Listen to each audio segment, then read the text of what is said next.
We're going to start with the nation. Amotekun Corps, others can tackle in banditry, says El-Rufai. LP's presidential campaign begins October 18th in Nasarawa. 2023, it's reward time for Tinubu, say Kwara governor and senator. Appeal court ends Nnamdi Kanu's trial, orders IPOB leaders release. ASU in all-night meeting over strike. CBN stops foreign banks from deposit collection. Southside commissions Okowa Dairy to classify Wiki. And Sanwo-Olu signs MOU with Del York on Film City. Okay, which story are we starting with? Samuel Otom of Benue State, that's Governor of Benue State, had given the federal government an ultimatum to grant the state's community volunteer guards a license to bear AK-47. And he said that he knows that the state and the federal government are working hand in hand to see how they can have state policing. However, the Benue State has the final say, even if that one fails. Also, Governor Akeredolu of Ondo has also, given the government his intention to procure arms for Amotekun, saying that it's legal and it's his duty as a governor to protect the residents from all of the bandits. However, the Kaduna State Governor, El-Rufai, was warning that arming state security outfits was not enough to end insecurity in the country. He says that, it's going to be like a simplistic approach to combating sophisticated non-state actors, in his words, that sometimes even outgun the military. He says if we look at the ammunition that these people come with, is so sophisticated that they, puts the military to a run. And the state's security, agencies are not equipped enough to handle this sort of people. That their job, that's the local security network, their job is to provide local intelligence, and they do not have enough firearms to face these bandits. And so we should, resist from just insisting that we get AK-47. That will not really solve the problem. So he went ahead to say that a lot is happening in states. In the past few weeks, they've not had a lot of banditry attack because now the military is taking another approach, which is going to their camps to bomb them out and fish them out. And he wishes they had started this 3 years ago when the bandits were still very little, and it would have been effective. Yes, more effective and in a better place than now. So Nnamdi Kanu was freed yesterday by the appeal court in Yeah. a unanimous judgment. All the three-man panel agreed that, the federal government did not comport themselves properly. He called it, I want to quote one of the justices, if I can quickly get his name, he said, the federal government, having flagrantly breached the fundamental rights of Kanu, lost legal right to put him on trial, and that by the illegal abduction and extraordinary rendition of the appellant, there was a clear violation by the respondent, that's the federal government, to international treaties, conventions, as well as African Charter, and a breach of laws within the country. So the federal government had, of course, you remember in the Gestapo style, brought back Nnamdi Kanu through Kenya back to the country to face trials on treasonable felony and treason. And the law also said that even though they charged him for treason charges, they didn't specify where or when. Those are some of the details in charge processes that, they use to quash their own cases before they get to any court.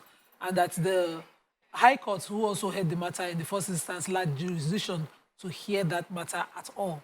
And so, based on all these details, they've acquitted him and discharged and acquitted him according to the earlier report. But the federal government is now saying he only got a discharge. He didn't get an acquittal. And so there are some technicalities they're probably looking at to come and file again. But I totally disagree. Well, is it possible for him to file and sue the government for detaining him for and that get long? a Of compensation? course, now, there's a fundamental human rights abuse charge somewhere. And the federal government can also somewhere else. appeal. Yeah. Yes, they can also appeal, but I doubt that they have any grounds to get Okay, any. so Lagos State Governor signed some really exciting MOUs at the just concluded Engbeti Summit.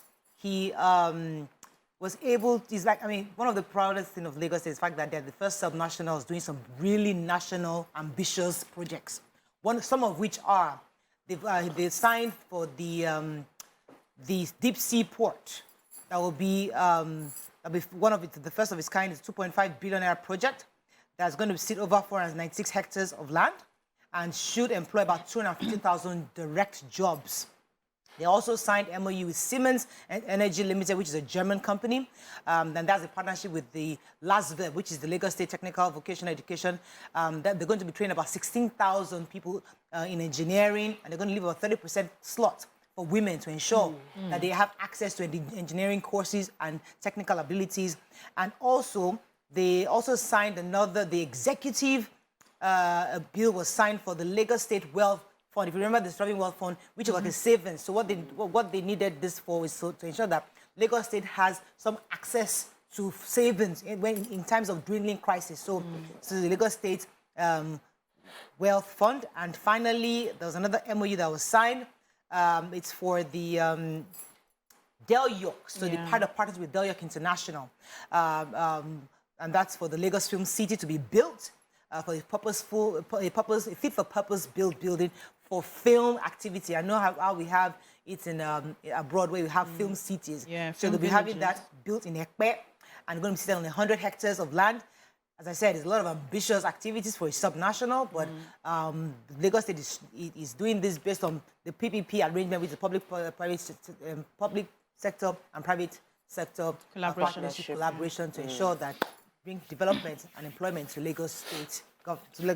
Right. So I want to take another good story from CBN. Acting in their capacity as a regulatory agency, they have issued final guidelines for, as of yesterday, they signed it.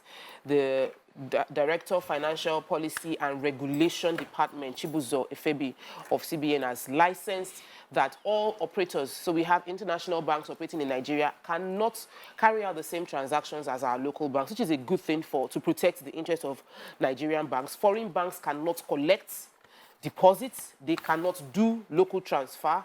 They also mentioned that in their signage and on every letterhead, they must put there that they'll put the foreign name of the bank and put representative office. So the function is representative office, which means they're supposed to help to stimulate our economy by bringing foreign direct investments and not actively playing in the banking sector. I believe bankers will be happy about this. The point, fantastic. Nnamdi Kanu, jubilation in Southeast. Federal government may appeal judgment. 126 stranded Nigerians returned from Libya. Oguman kills wife over school fees, burns corpse with iron. Lagos probes nurses for filming ex-Big Brother Nigeria star's last moments. Osun thought her abusive husband would change, says neighbor. Cholera kills 231.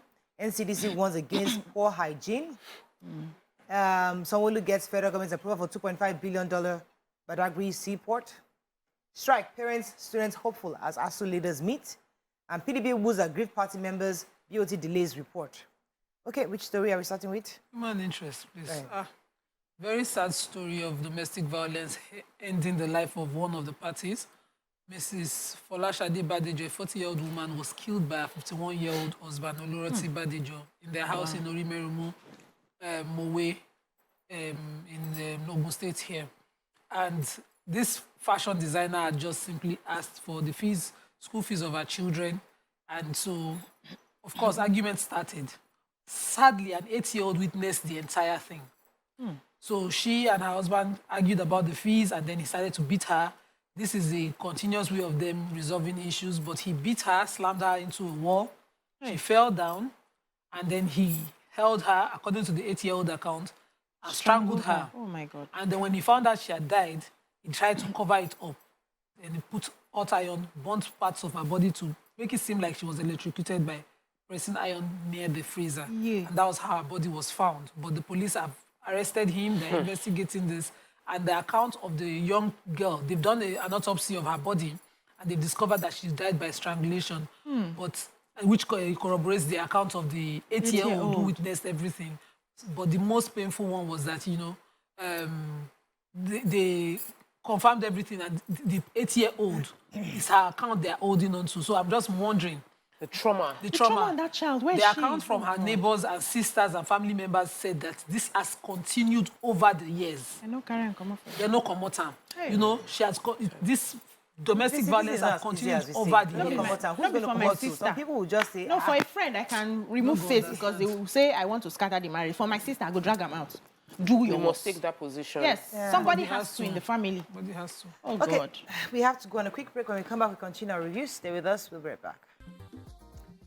Thanks for staying with us. We're still reviewing Punch. There was another story, PC. Yes, so the Nigeria Center for Disease Control yesterday on his website, made a post and said a total of 2,187 cases, confirmed cases of cholera, is what we have had so far. And they said that included 233 deaths, which has been recorded in 31 states from January to September 25, 2022. And they had an advisory that was titled Stop Cholera, Strengthening Water, Sanitation and Hygiene in Nigeria. And they're saying that the outbreak of cholera had been increased by limited access to clean water and sanitation. They give a lot of advice on how we can stop this by stopping open defecation. We still have it. There's a lot of poor hygiene practices across the state, especially those places that they really do not have clean water. And because cholera is a waterborne disease, when you are in a place where you don't have that clean water, you just use whatever you have. It's going to cause a lot of diarrhea, especially for children. And that's why we're having so many breakouts of cholera in the state. Right. So they gave all the numbers from state to state. There's a lot here. So I think people should just pick it and read it up. Okay, so 126 Nigerians were received yesterday from Libya, and this was done through the voluntary repatriation program. So Mr. Fariloye, who is the territorial officer, Mr. Ibrahim Fariloye, confirmed the development yesterday. They were received from Libya. I think it was about 46 women and 62 female and 46 men in total. Now, this program is especially for Nigerians who are living abroad, especially in Europe, that are distressed.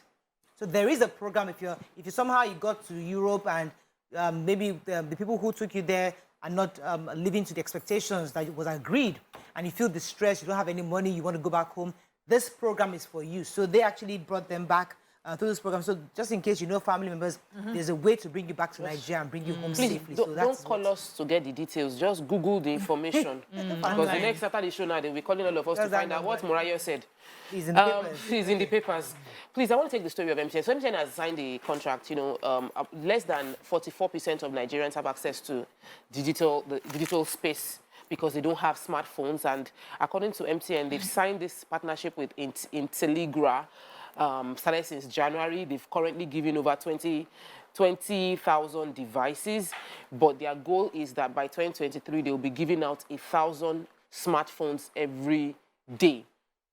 This is their own process. So they give you the smartphone with their line, and you are paying for that smartphone through your airtime. So over a period of time, you can own the phone from your airtime payments, making more people have access to the internet. In the report, they also mentioned how our phones usually is like our mini computer now, so everybody can have access to proper information just for as low as 7,000 naira every month.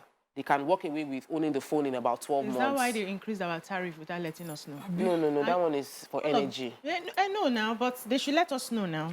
All of them just increased tariff like that. I was scrolling down to find the package I used to buy.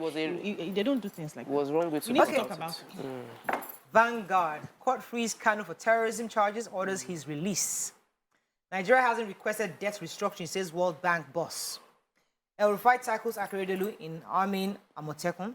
And getting Lagos government signs MOU on media and film city. $450 million Lekki Airport, passenger aircraft, passenger traffic, access route, others threaten viability. NNPCL tackles El Rufai as governor says FG has failed woefully in oil and gas business. Ex-BB Niger housemate Rico Suave dies after auto crash. APC can't revive economy, address insecurity, says Peter Obi.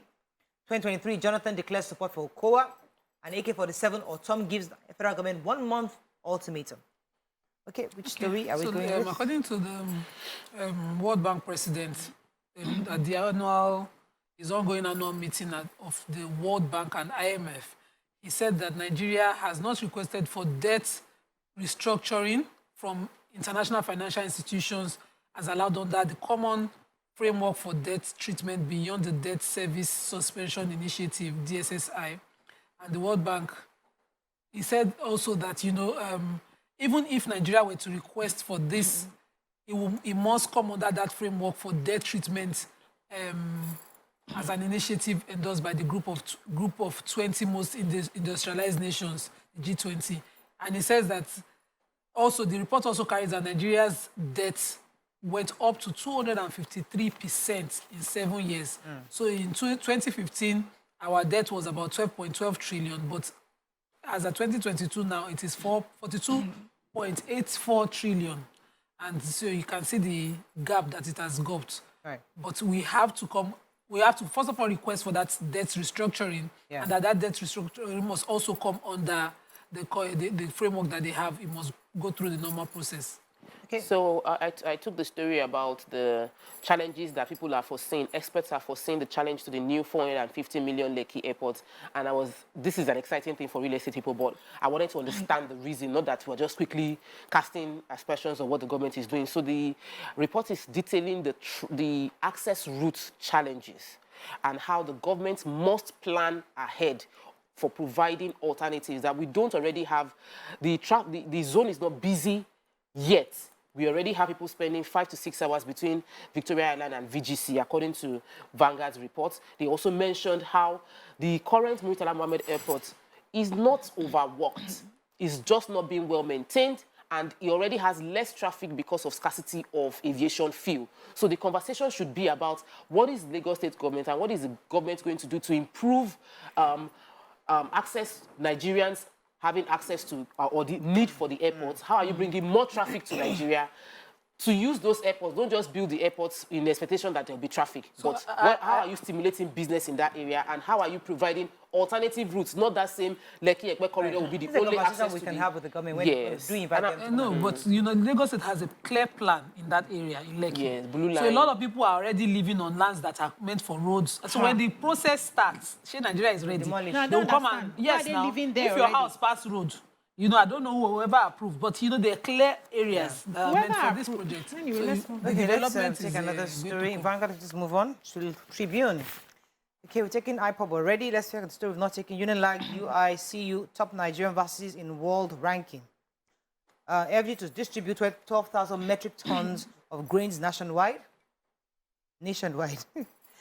Shut down Bajano factory within 48 hours, Bello tells Dangote management.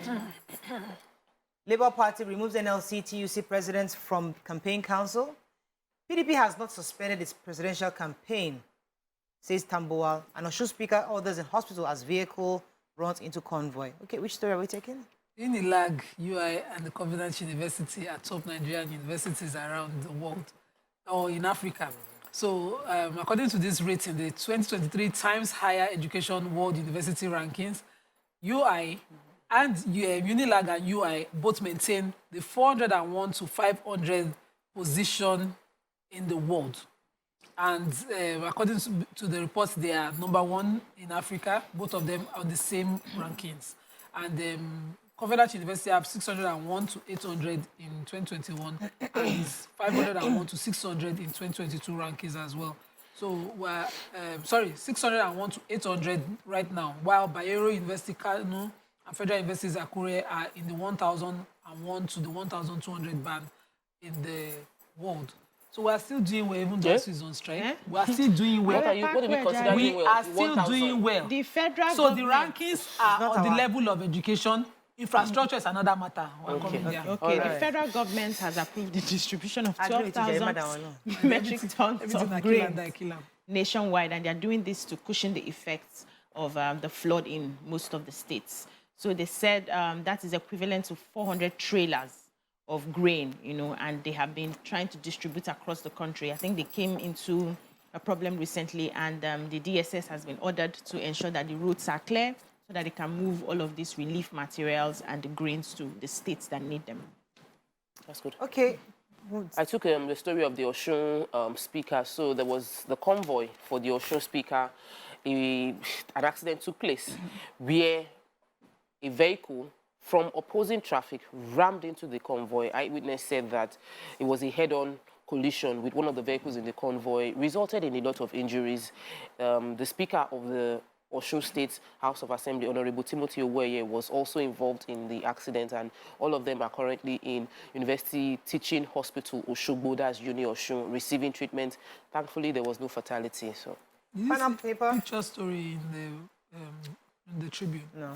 Yeah. So sad. The flood in Bayelsa, Yenogwa, right now. We really... Roads have been washed away. Discuss flood, but we Pictures need to- from Anambra we is can't even stop taking- more heart-wrenching. So what we saw from the pictures in Kogi are small. That's small. So it's terrible. Okay. Need to be our The brother's Guardian, IPOB mass sub jubilee as court squashes charges against Kanu. Chimamanda did not accept national award, says team. So Oludel York signed MOU to Lagos Media Film City, and Wike's donation stirs controversy in Cross River. Let me take the Chimamanda story, which I thought was quite interesting. So there were indications that Chimamanda did not show up at the event to confer the conferment of the award, the national award, and one of the members of her media team, Omaomi Ogbe, did confirm that she did not show up because, according to her, the author did not accept the award, and as such did not attend the ceremony. She, however, did not want to create an undue publicity around it, so her non-acceptance was conveyed privately. And that's something I personally respect, because I remember that my dad never took the essay and the stand, even though he was offered twice. He just said because, and the reason was because, and following the fact that Chinua Achebe also rejected this national conferment in 2004 and I think 2011. What's usually the reason? The reason is because they're not in agreement with the government of the day. So at the time, I think it was Obasanjo's government, and then the time was Jonathan's government for Chinua Achebe. So if you don't believe in something... It's not really right or wrong. Somebody can disagree with the government but receive the honor. Another person will say, I disagree with the government, I'm not going to taking receive anything the from you. honor. Which is a respectable thing to do. So, fantastic. So let's go on a break. When we come back, Rico Suave is a very hot topic which we must talk about. Stay with us. We'll be right back.